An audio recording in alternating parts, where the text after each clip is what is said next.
Viršininkas, Maksimas apsauga sulaikė 300 žmonių. Mes nežinom, ką daryti. Kas yra, paprašo. Prašo juos uždaryti visus. Kas yra, masiniai neramumai? Ne masiniai neramumai, suprantat. Į Maksimą atėjo 300 žmonių ir visi basi. Jie laksto po sandėlius, todėl apsaugai pasirodė labai įtartinai. Juos visus dabar suėmė ir jie čia už durų laukia. Visi 300? Ne, į įvykio vietą nuvažiavom su žigaliuku. Ir kadangi į žigaliuką telpa tik tai 4, tai juos mes ir atvežėm kaip delegatus. Tai čia ką, kokia demonstracija buvo, kad kaip delegatus atvežėm? Ne demonstracija, 2 atvežėm kaip pažeidėjus. Nes tik tai 2 poras antrankių teturim, o kitus 2 kaip delegatus. Jo, uždavinys. Nu, einam pažiūrėsim. Aha, čia. Štai, komisarė, abu. Nu ką, piliečiai vagys pažeidėjai. Susirašėjom į Maksimos bazę daryti nusikaltimų? Panas komisarė, jokie mes ne pažeidėjai ir ne vagys, mes inkaro darbininkai atvažiavom į Maksimą apsipirkti. Kaip, visi 300?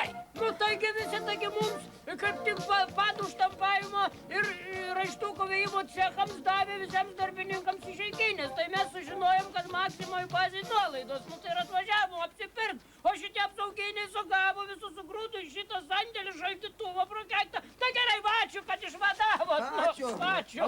Ačiū. Išvadavau.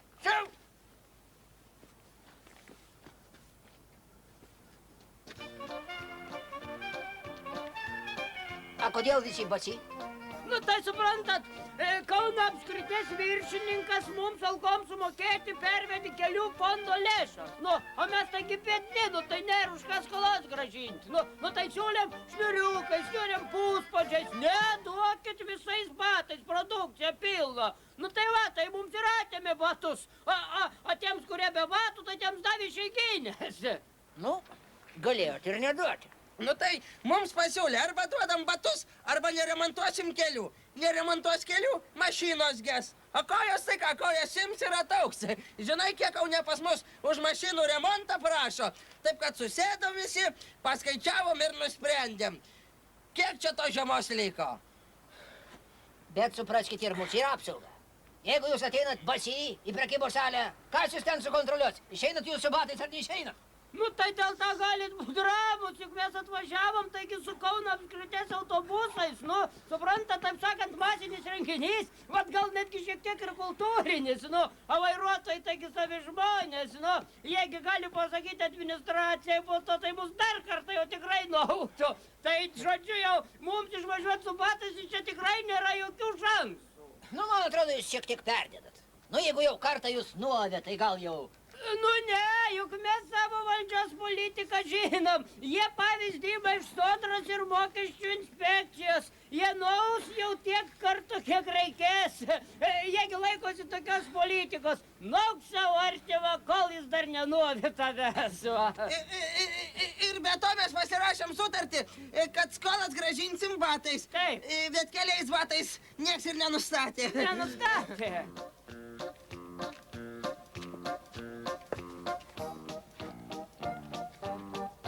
Reiškia, delegatus grąžinti. Taip. Maksimus apsaugai pasakyti, kad pateikęs pažymėjimą bet kokiais darbininkai leist. Batų pramonės darbininkas gali ateiti be batų su pažymėjimu. Apatinio trikotažo siuvėjas gali ateiti be apatinio trikotažo. Aprangos siuvėjas gali ateiti be aprangos. Nijolės kailių. Nijolės kailių darbuotojas gali ateiti be kailinių ir valdiškų įstaigų darbuotojai gali ateiti be papkių. Klausykit, kam tiek daug? Kam? O tai ką nori, kad pas mus į nuovadą atvežtų 300 moterų siuvėjų be apatinio trikotažo? Nenoriu. Va taip, važiuok vėgdyti. Gerai. Jūsų, tai, in. Žiūrėkite. Nors, aišku, 300 moterų mūsų nuovadai be liemenėlių ir apatinių kelnačių būtų įdomus reginys.